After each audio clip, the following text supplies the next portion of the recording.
قرآن نے مصر کے پیرامڈس کے اندر بنی ہوئی تصویروں کے بارے میں کیا کہا ہے، جنہیں پیرامڈ ٹیکسٹس کہا جاتا ہے؟ قرآن کا اس کے ساتھ کیا لنک ہے؟ یہ جاننے کے لیے ویڈیو کو آخر تک ضرور دیکھیے گا۔ ویڈیو کے آخر میں بہت کام کی باتیں کی گئی ہیں۔ 1400 سال پہلے عرب میں رہنے والا ایک شخص محمد عربی صلی اللہ علیہ وآلہ وسلم، جو کہ نہ کبھی مصر کے پیرامڈس میں گئے اور نہ ہی لکھنا پڑھنا جانتے تھے، یہ سب ان کو کون بتا سکتا تھا کہ ان تصویروں کا کیا مطلب ہے؟ مصر کے پیرامڈس میں یہ ہاتھوں سے بنی ہوئی چیزیں جو 1881 میں دریافت ہوئی، اس میں قرآن کا کون سا معجزہ ہے؟ تو جانتے ہیں اس ویڈیو میں۔ تقریباً 3000 سال پہلے مصر میں ایک ظالم بادشاہ رہتا تھا جسے فرعون کے لقب سے جانا جاتا تھا۔ قرآن اس کی تباہی کے بارے میں یوں کہتا ہے، پھر نہ آسمان رویا نہ زمین ان پر روئی، ان کی قسمت میں تاخیر نہیں ہوئی۔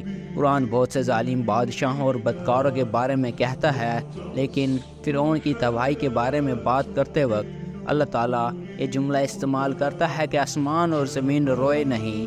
کیوں؟ یہاں ہم ایک تاریخی معجزہ دیکھتے ہیں جو ہمیں حیران کر دیتا ہے۔ آپ پوچھ سکتے ہیں اس میں اتنا معجزہ کیا ہے؟ اس معجزے کو جاننے سے پہلے کچھ تاریخی منظر کو ہم بہتر طور پر سمجھتے ہیں۔ مصر پر حکمرانی کرنے والے بادشاہوں کے بارے میں عقائد اہرام میں درج ہیں، انہیں پیرامڈ ٹیکسٹس کہا جاتا ہے۔ یہ اہرام تحریریں 1992 میں سیموئل اے بی مرسر نے پیرامڈس کا انگلش میں ترجمہ کیا۔ ان مصر کے پیرامڈس میں سے ایک میں لکھا ہوا ہے، آسمان تمہارے لیے روتا ہے، زمین تمہارے لیے کانپتی ہے۔ اس سے معلوم ہوتا ہے کہ لوگوں کا ماننا تھا کہ آسمان اور زمین مرے ہوئے بادشاہوں کے لیے روتے ہیں۔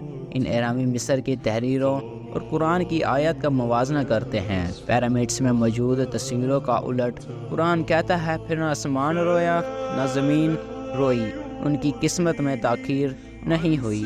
فرعون کے مرنے پر آسمان اور زمین دونوں نہیں روئے۔ قرآن میں آسمان اور زمین روئے نہیں، یہ جملہ صرف فرعون کی تباہی کی بات کرتے ہوئے استعمال ہوا ہے، اس لیے اسے اتفاق نہیں کہا جا سکتا۔ آج سے 1400 سال پہلے نبی کے دور میں رہنے والے لوگوں کو اس کا بالکل علم نہیں تھا۔ کوئی بھی عقل رکھنے والا شخص یہ نہیں مانے گا کہ کسی انسان نے یہ بات نبی کو سکھائی ہوگی۔ یقیناً کوئی تو ہے جو نبی کو یہ باتیں بتا رہا ہے، وہی خدا ہے۔ 1400 سال پہلے لوگوں کا اس پر عقیدہ تھا، لیکن آج ہمیں اس بات کا ثبوت مل گیا ہے۔ اللہ تعالیٰ جو ماضی، حال اور مستقبل کا علم رکھتا ہے، اسی نے اپنے پیارے نبی کو سکھایا۔ کیا یہ قرآن کا معجزہ ہمارے لیے یہ تسلیم کرنے کے لیے کافی نہیں ہے کہ قرآن واقعی ہی خدا کا کلام ہے؟ آپ سارے قرآن کا ترجمہ ضرور پڑھیں تاکہ یہ پتہ چل سکے خدا ہمیں کیا کہنا چاہتا ہے۔